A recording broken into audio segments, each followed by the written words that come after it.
Olá, eu tô aqui para eu tô fazendo uma gravação, na verdade, de um bate-papo que eu fiz agora há pouco que eu tive com o pessoal aí nas redes sociais, no Instagram e no YouTube. Eu coloquei uma transmissão ao vivo, mas eu olhei a qualidade da imagem e não ficou muito legal. E como é um assunto que eu acho interessante, eu quero deixar disponível, então estou fazendo uma gravação aqui fora do online para fazer o upload, depois vocês terem acesso à gravação com mais qualidade de vídeo, que é um bate-papo sobre a meditação, uma ferramenta já cientificamente comprovada, para quem não sabe, para quem acha que meditação ainda é algo fora, assim, que é algo assim, que é uma suposição, né? Quem tem uma visão ainda meio mística da meditação, fica aqui comigo, que a gente vai desconstruir aí alguns paradigmas juntos, tá? Né? Eu comecei, na verdade, praticando o que eu achava que era meditação, e depois, na verdade, estudando e lendo, eu descobri que meditação não era aquilo que eu tinha como um conceito, né, de meditação. E um dia eu entrei em contato com uma matéria que estava sendo divulgada na TV a respeito da meditação e citava uma coisa que estava acontecendo lá no Hospital Albert Einstein, em São Paulo, onde eles criaram um espaço para os funcionários estarem meditando. E aí, nessa matéria, citava os benefícios cientificamente comprovados da meditação, que eu achei sensacional. E aí fez todo sentido para mim. A justificativa, né, o embasamento científico disso nessa matéria era justamente o mecanismo cerebral que nós temos, é inato ao nosso cérebro, da neuroplasticidade.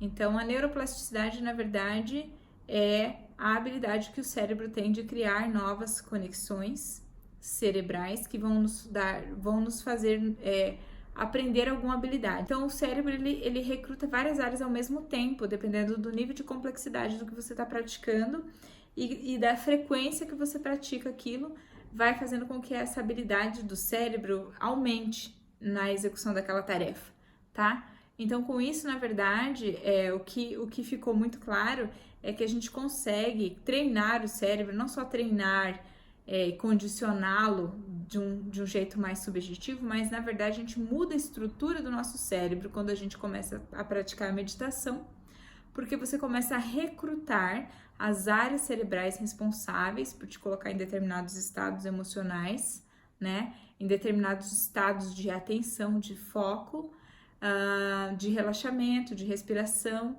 Consequentemente, isso muda a tua liberação hormonal, os hormônios que você vai jogar na sua corrente sanguínea, né, que são geralmente hormônios mais ligados ao bem-estar do que ao estresse, né? E quanto mais a gente faz isso, melhor a gente se torna na habilidade de fazer isso, ou seja, de entrar nesses estados e de provocar em nós mesmos certos estados emocionais mais saudáveis, vamos dizer assim, mais positivos, mais equilibrados. Então eu achei isso fantástico, comecei a estudar mais sobre isso, porque eu sempre gostei de buscar informações assim com cunho mais científico, e de lá para cá já pratiquei a meditação zazen, do budismo, a própria meditação usando mantras. Tem uns mantras lindos que eu gosto de ouvir, e são poucos, mas eu uso de vez em quando, não é sempre. Não tenho a necessidade de usar o som para fazer meditação. Aprendi várias formas de meditar, na verdade existem múltiplas formas de se fazer isso, mas hoje eu tenho feito a meditação de uma forma mais, um pouco mais maleável, menos engessada, assim, em um protocolo, né? A meditação que eu gosto hoje, que faz mais sentido, que eu consegui colocar no meu dia a dia de uma forma constante, né, no meu dia, até mais de uma vez ao dia, que é a meditação mindfulness. Para quem não sabe, esse termo ele foi criado através de uma pesquisa, de um método que foi desenvolvido por pesquisadores americanos da linha da psicologia, tá? Numa universidade, se eu não me engano, a Universidade de Oxford. Eu tenho aqui o livro, que é de uma coautoria de um dos professores, exatamente, Universidade de Oxford, O Mark Williams, que é um dos psicólogos pesquisadores dessa universidade, trabalhou em conjunto com outras pessoas no desenvolvimento dessa modalidade. Na verdade, é um programa utilizando a meditação mindfulness. Nesse livro aqui, Atenção Plena, ele traz, né, exatamente essas bases científicas dos benefícios da meditação. Como eles fizeram isso, na verdade? Eles utilizaram uma parte aí da terapia cognitivo-comportamental dentro da linha da psicologia e associaram a exercícios de meditação, mindfulness, né? E fizeram disso um programa de 8 semanas. Esse livro, ele vem, inclusive, com esse programa todo. Ele ensina esse programa de meditação.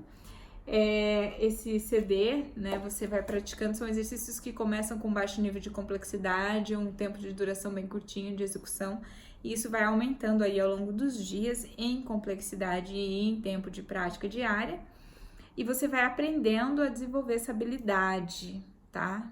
Que é uma habilidade meditar, né? Se engana muitas vezes, porque eu também pensava isso, eu achava que meditar era você conseguir atingir um estado zen, né, de relaxamento, onde eu atinjo um estado de equilíbrio, né, minha mente se silencia, meu corpo, né, fica praticamente, eu nem percebo que ele existe, né, eu tinha isso como o objetivo da meditação, e a gente sabe que isso, para quem está começando a meditar, é uma utopia, na verdade, né, a gente jamais vai conseguir fazer isso com pouco tempo de prática meditativa. Isso, na verdade, é uma consequência e nem é sempre que a gente consegue, mesmo quem pratica diariamente, tá? É uma coisa assim que, para você conseguir, você tem que estar num estado de relaxamento, né, muito, muito elevado. E não é sempre que a gente consegue esses estados. E quando consegue também, eles não duram muito tempo, né? Porém, é claro que é possível, mas meditar não é isso, meditar não é... Eu achava que o objetivo era esse, que qualquer coisa que eu conseguisse durante a meditação que não chegasse nesse ponto, eu estaria fracassando, vamos dizer assim, naquela tarefa que era meditar. Eu achava que meditar me tomaria aí pelo menos meia hora, né, de prática por dia. Também é um mito, na verdade não existe tempo para meditar, você pode meditar 3 minutos que seja, né, e conseguir sim colher ótimos frutos aí dessa meditação rápida. E não necessariamente você tem uma meta, um objetivo que você tem que conseguir atingir com aquela meditação. Não quer dizer que você está meditando que você tem que se sentir, conseguir se sentir bem, maravilhosamente bem, no estado de paz e equilíbrio, zen, em alfa, né? Muitas vezes meditar é exatamente entrar em contato com aquilo que não tá legal, é você se atentar ao seu próprio corpo, aos seus estados emocionais, é você estar consciente, né, de como você está se sentindo, dos pensamentos, dos padrões de pensamento que estão passando pela sua cabeça. Então, na verdade, é como se a gente fizesse uma dissociação. Eu, por um momento, decido que vou me observar num ponto de uma terceira pessoa, do ponto de vista de uma terceira pessoa, como se eu mesmo me dissociasse de mim e me observasse fisicamente, emocionalmente, até mesmo mentalmente, né? Porque no dia a dia a gente não faz isso, a gente não para pensar no que a gente está pensando, a gente não, porque nós estamos nesse nível mental, né? E a meditação, ela nos convida a dar um passo atrás, né, e observar inclusive a atividade da mente, não querendo controlar, não querendo frear para que a gente pare de pensar nas coisas, esvaziar, né, essa tela mental, não nesse sentido, mas simplesmente realmente observar, um observador de si mesmo. Quando a gente consegue fazer isso, a gente percebe que os pensamentos, eles vêm e eles ficam durante um tempo. Se a gente não alimenta aquilo e não luta contra eles, eles simplesmente também vão, assim como eles vieram, e virão outros, ou eles podem retornar, depois de um tempo eles vão perdendo força, parece que eles têm uma vida própria, mas que está para além de nós mesmos, não é você que provoca necessariamente aquele pensamento. Ele surge, você simplesmente observa, não interage com ele e ele se vai. E aí a gente faz essa desidentificação e nós percebemos que nós não somos os nossos pensamentos, né? Já que a gente consegue se colocar num ponto onde a gente observa, né, os próprios pensamentos, isso a gente já começa a ter um ganho aí de autoconhecimento, de expansão, né, da consciência sobre si mesmo, sobre o seu próprio corpo, sobre o que, quem sou eu, na verdade, né, quais são os meus estados emocionais. Olha só, eu tô pensando isso, tá passando isso na minha cabeça, ao mesmo tempo, o que tá acontecendo com o meu corpo, quais são as minhas sensações físicas. Nem sempre são agradáveis, às vezes tem dor, desconforto, coça aqui, né? É assim, gente, meditar é isso, tá? Não quer dizer que você tem que estar naquele estado maravilhoso. Então, eu quero compartilhar com vocês aí alguns benefícios do ponto de vista científico da neurociência,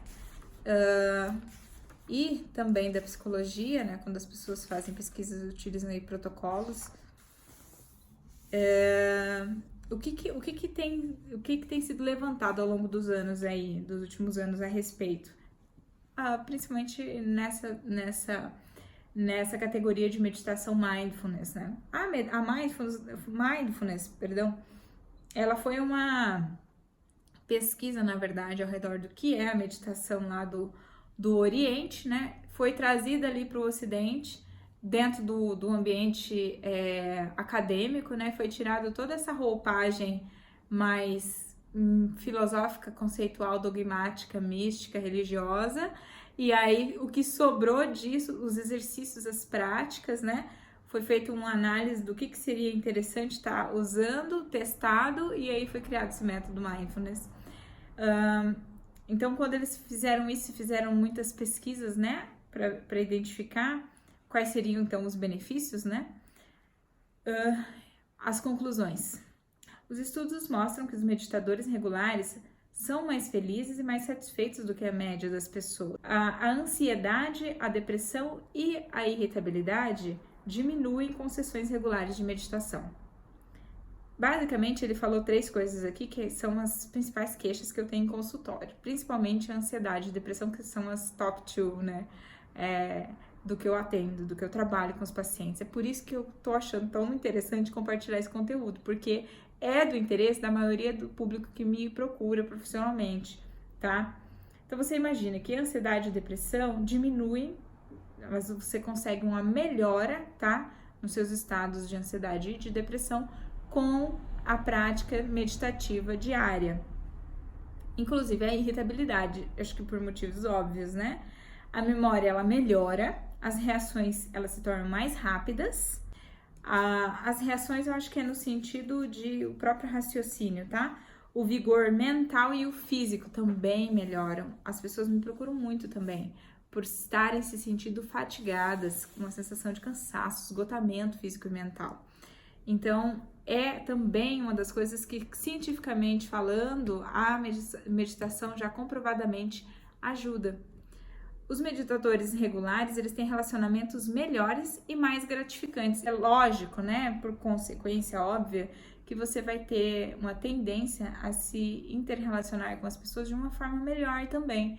Então, acaba que a tua percepção de qualidade dos teus relacionamentos, ela melhora, né? Porque quando a gente está sob efeitos de hormônios do bem-estar, tudo fica melhor, né?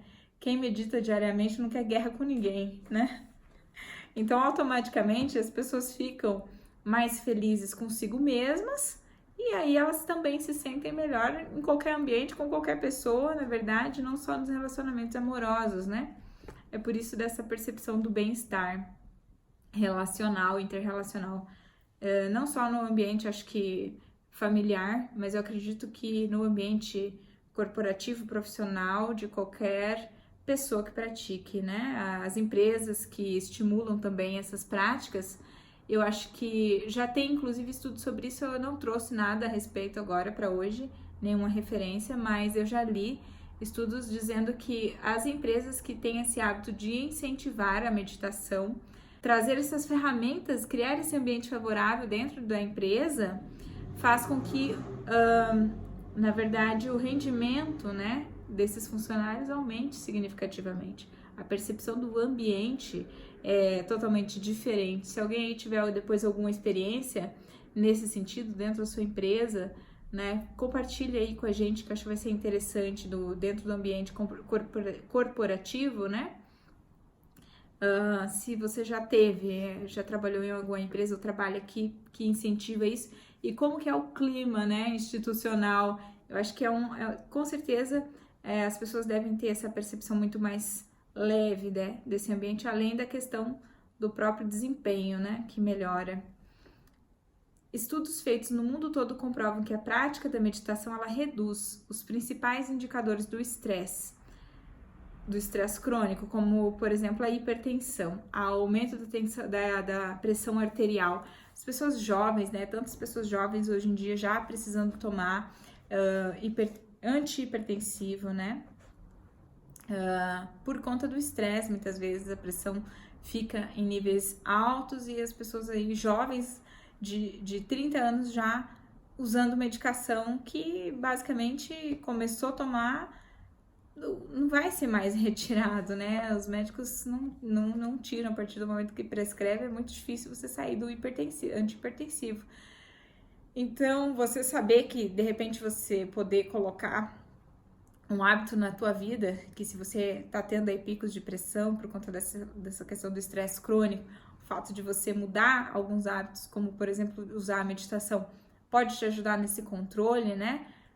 Você tá, na verdade, ganhando tempo de vida, você tá ganhando qualidade de vida, né? Você não precisar utilizar uma medicação, ou pelo menos ficar um bom tempo da sua vida aí, conseguindo controlar apenas com esses fatores comportamentais, eu acho fantástico, não sei você, né? Outros dois fatores que são indicadores de estresse crônico são os níveis de hormônios do estresse na corrente sanguínea, como o cortisol e a noradrenalina. A meditação comprovadamente também reduz os níveis desses indicadores de estresse.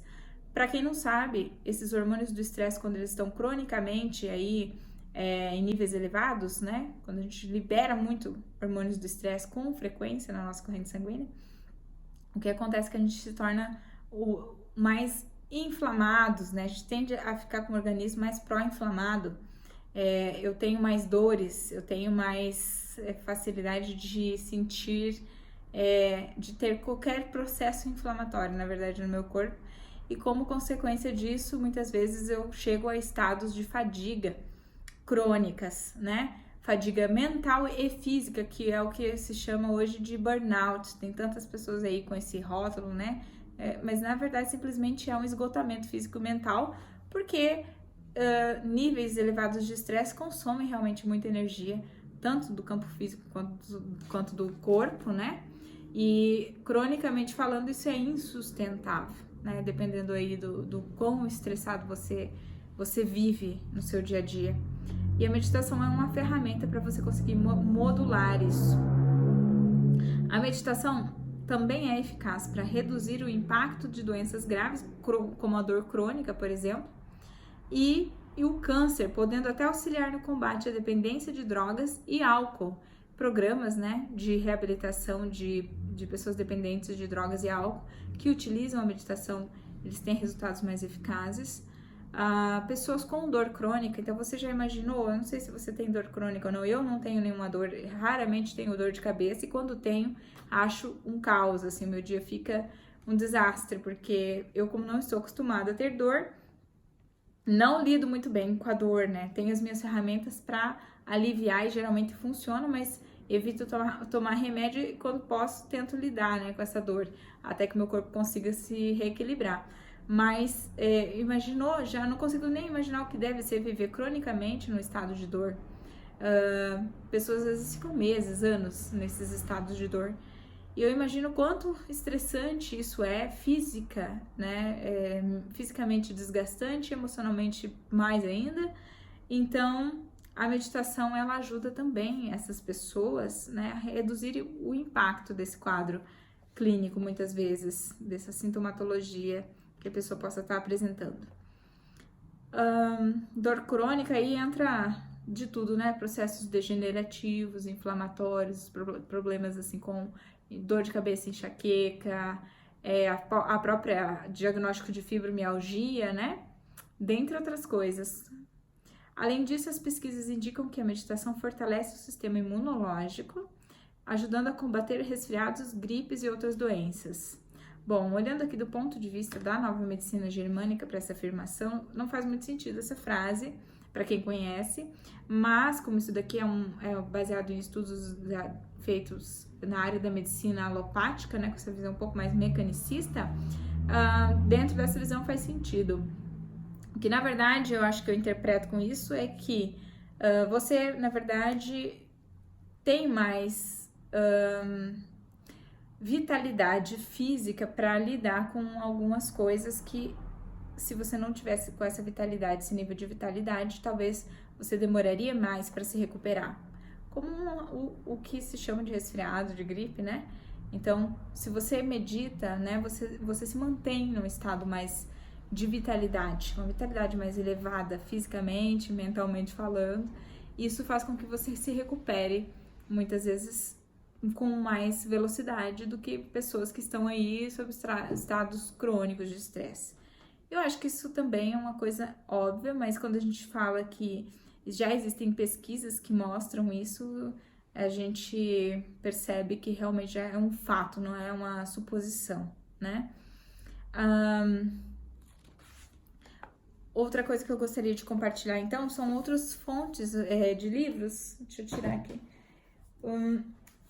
que vocês podem estar lendo sobre o tema, tá? Esse daqui é um livro que eu acho bem bacana, do Peter Levine, O Despertar do Tigre. Ele é um psicólogo também, norte-americano, que pesquisa o estresse pós-traumático, tá?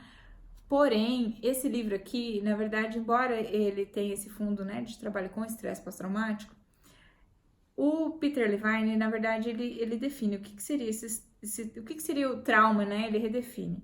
Dentro da visão da psicologia, existem várias questões muito mais simples, pequenas, que a gente pode viver no dia a dia, às vezes um acidente, um susto grande que a gente passa, vai depender da percepção que você tem daquilo que você viveu, essa que é a verdade. Então, se para você foi algo intenso, né, mesmo que seja por um período de tempo curto, isso a gente já pode considerar um trauma, né? E você pode vir a sofrer repercussões, o que se chama pós-traumático, né? O que dentro da nova medicina germânica seria aí o que a gente chama de conflito ativo, né? Você se permanece num estado de estresse relacionado àquele evento e você coleta aí as consequências desse evento que foi traumático para você, né? A definição é um pouco diferente, né, do que é para a psicologia se chama de trauma. Dentro da nova medicina germânica a gente fala de conflito biológico, né? São visões um pouco diferentes, mas que no fundo, biologicamente falando, são as mesmas coisas, com as mesmas consequências e o mesmo ciclo de resolução. Eu vejo isso porque eu atendo em consultório com a técnica muito parecida que o Peter Levine usa, e ele descreve nesse livro várias técnicas para você entrar em contato com o teu próprio corpo, para você se conhecer, para você entrar em contato com as suas emoções. São exercícios que você pode praticar sozinho e que, na verdade, se parecem muito com a proposta de meditação do Mindfulness, depois que eu trouxe esse livro, né? E que, então, do ponto de vista dele, dentro dessa definição que ele coloca do ponto de vista da psicologia, todos nós temos traumas e sofremos de alguma forma, em algum nível, com isso que ele chama de estresse pós-traumático. O que também é uma coisa que eu constato, o que é óbvio dentro da visão da nova medicina germânica, tá?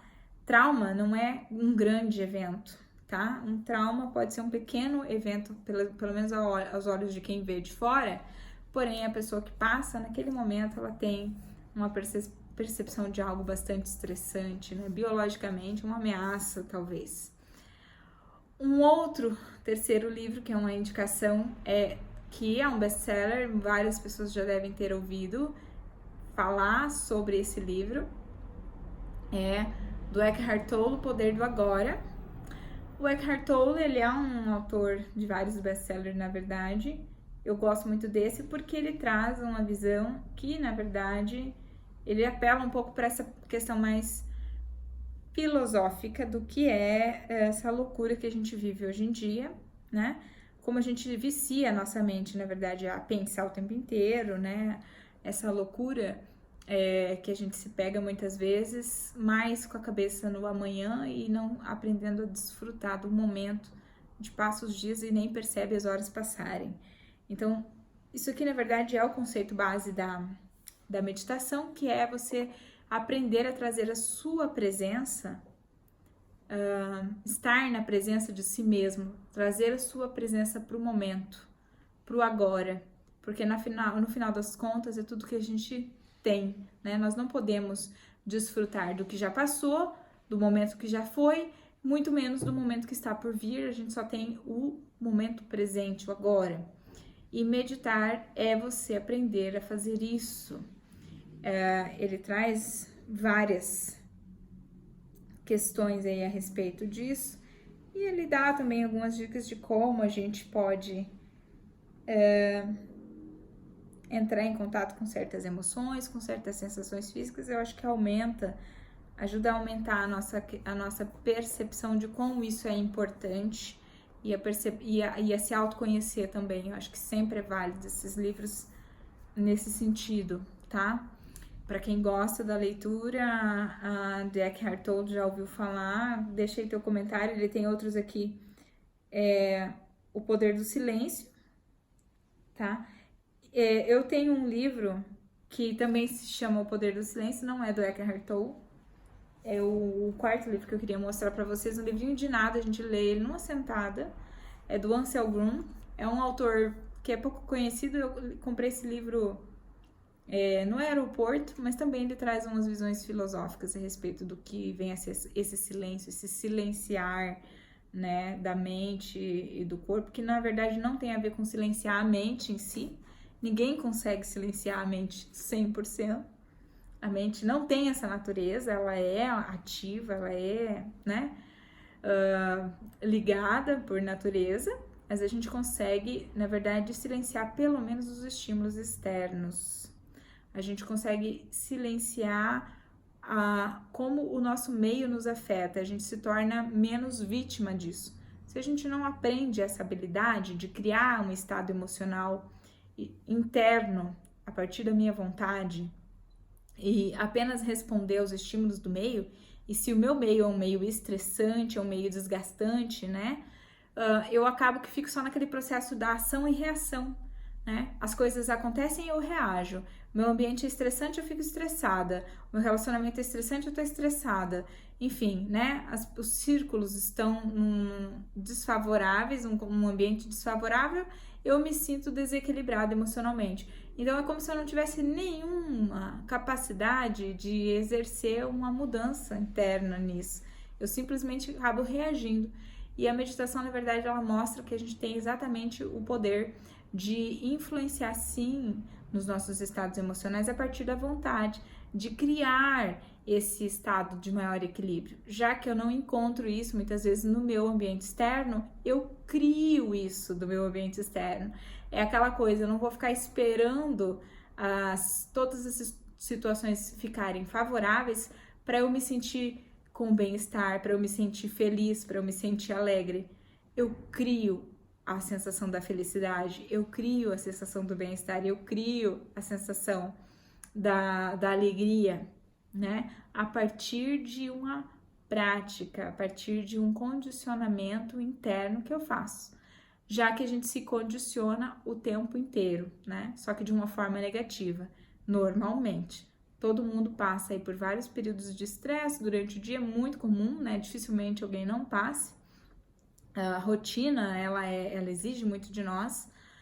E às vezes a gente se percebe realmente, cronicamente, né? Se condicionando, passando por essas situações que eu falei, ação e reação, né?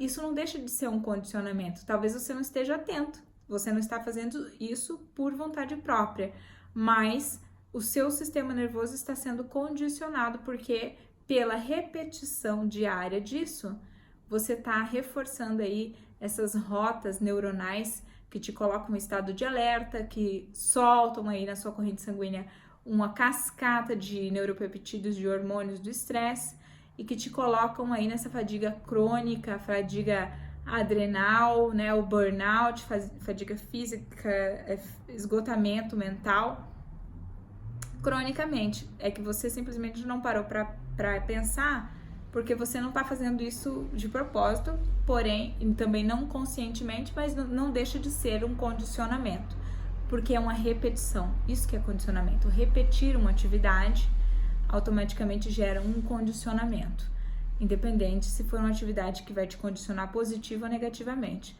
Então, se você pode exercitar através da meditação uma influência no teu sistema nervoso central e com a prática diária se condicionar a sentir e a liberar hormônios mais equilibrados, mais gostosos, mais agradáveis, né, relacionados ao bem-estar, você está se condicionando por vontade própria. E o legal é que quanto mais eu faço isso, mais habilidade eu tenho de conseguir chegar nesses estados mais rapidamente e de me manter neles também por mais tempo, com mais duração. Ou seja, as situações do meu meio vão influenciar menos, cada vez menos, o meu estado interno emocional. Olha que interessante. Você sabia que quando a gente passa alguns minutos do dia sobre intensa emoção de estresse, tá? Eu vou coletar os frutos, os malefícios disso aí ao longo de várias horas no decorrer do meu dia, porque o meu organismo demora horas para conseguir eliminar esses hormônios do estresse que eu lancei na minha corrente sanguínea de forma intensa. Isso não acontece de uma hora para outra. E dificilmente, se você está sob a influência desses hormônios do estresse, você vai conseguir ter uma percepção de uma qualidade de vida legal, né? Dificilmente você vai conseguir olhar para as coisas de uma forma contemplativa. Olha que bonito, né? Enxergando a beleza nas pequenas coisas, que dia lindo, que céu maravilhoso, né? Que passarinho, que canto lindo desse pássaro. Você não vai conseguir fazer isso, né? Quem está sob a influência dos hormônios do estresse tá em estado de alerta, você tá naquele modo luta ou fuga, você não tá conseguindo ver essas coisas, né? Você não tem olhos para isso porque a tua prioridade é a sobrevivência. Não existe essa possibilidade de você criar e sentir esse bem-estar sob a influência desses hormônios. Agora, quando você consegue, né, criar esses estados mais equilibrados, que seja através do condicionamento, já que na maioria das vezes dificilmente a gente vai encontrar um ambiente totalmente favorável, e mesmo assim quando a gente encontra, não quer dizer que você vai se sentir totalmente bem. Quem disse que é o meio, que são as situações que nos fazem sentir bem, né?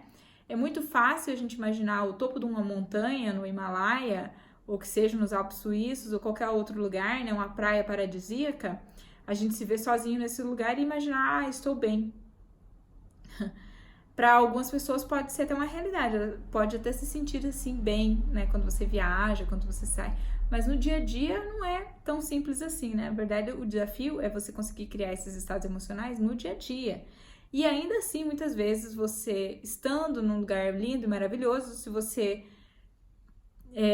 mesmo estando lá, querendo se sentir bem, com todos os motivos para estar bem, você ainda pode se pegar estando muito mal, então, né? Emocionalmente, internamente, pode ser que tá um caos.